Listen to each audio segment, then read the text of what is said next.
దేవునికి స్తోత్రం. మీ అందరికీ నా హృదయపూర్వక వందనాలు. ఈ యొక్క వినండి వినిపించండి కార్యక్రమం ద్వారా ఈ కార్యక్రమం జరగబడుతుంది. ఈ కార్యక్రమమును ప్రతి ఒక్కరూ చూసి దేవుని ఆశీర్వాదాలు పొందుకోవాల్సిందిగా కోరుకుంటున్నాను. ప్రాముఖ్యంగా ఈరోజు వర్తమానం, ఈరోజు వాగ్దానం, ఈరోజు నేర్చుకోవాల్సిన మాటలు ఒక్క రెండు మాటలు నేర్చుకుందాం. దానికంటే ముందు మీరందరూ బాగున్నారని నేను ఆశిస్తున్నాను. దేవుని స్తోత్రం. అయితే మరి చిన్న ప్రార్థన చేసుకొని ముందుకు వెళ్దాం. పరిశుద్ధ పరమగల తండ్రి, నీ ఘనమైన నామానికి వెలలేని స్తుతులు స్తోత్రాలు. అయ్యా, ఈ ఉదయకాలం నుండి మమ్మల్ని సజీవ రెక్కల కింద కాచి కాపాడి నీ కృప చూపిస్తున్నందుకు వందనాలు నా తండ్రి. అయ్యా, ఈ వర్తమానాన్ని ఎవరైతే వింటున్నారో వారి కుటుంబాన్ని ఆశీర్వదించుటకు సహాయం చేయండి, దీవించుటకు సహాయం చేయండి.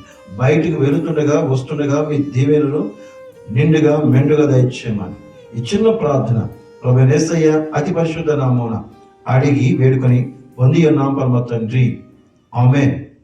కీర్తనకారుడు దావీదు రాసిన కీర్తనకారు 121వ కీర్తనలో రాయబడిన మాట ఈరోజు మనతో మాట్లాడుతున్న మాట.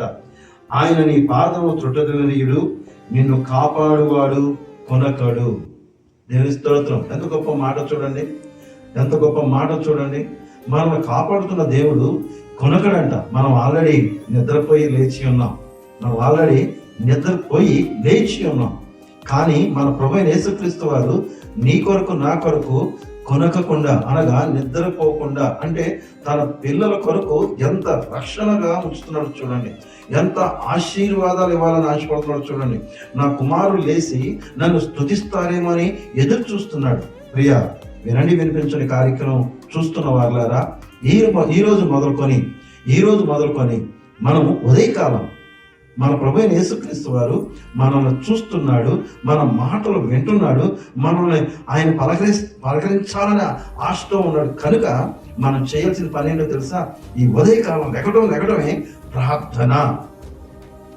వినండి వినిపించంలో ఉన్న కార్యక్రమంలో ఉన్న మొదటి మాట ప్రార్థన.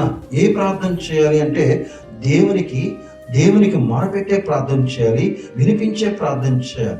వినిపిస్తే ఏం చేస్తాడంటే, అది విని, అయ్యో నా కుమారుల కొరకు నేను రాత్రంతయు కొనకకుండా ఉన్నందుకు నా కుమారులు నాకు కృతజ్ఞతాస్తుతులు చెల్లిస్తున్నారు, నన్ను పిలుస్తున్నారు, అయితే వారికి కావాల్సిన ఏంటి అనేది నేను ఇవ్వాలని ఆశపడుతున్నానని ఆయనకి ఇవ్వడానికి సిద్ధంగా ఉంటాడు.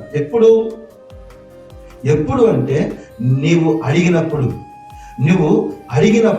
నువ్వు లెగంగానే దేవుని సన్నిధిలో ఉన్నప్పుడు దేవుడు నిన్ను ఆశీర్వదించడానికి, ప్రేమించడానికి, నీ మార్గంలో అన్నింటిలో తోడు ఉండటానికి నిన్ను పిలుస్తున్నాడు. కనుక ప్రియా, ప్రతి ఒక్కరూ సహోదరులారా, మిమ్మల్ని దేవుడు ఈరోజు పిలుస్తున్నాడు. కనుక మీరు నేను ఉదయకాల ప్రార్థనలో మనం దేవుని మహింపరిచేవారుగా ఉందాం.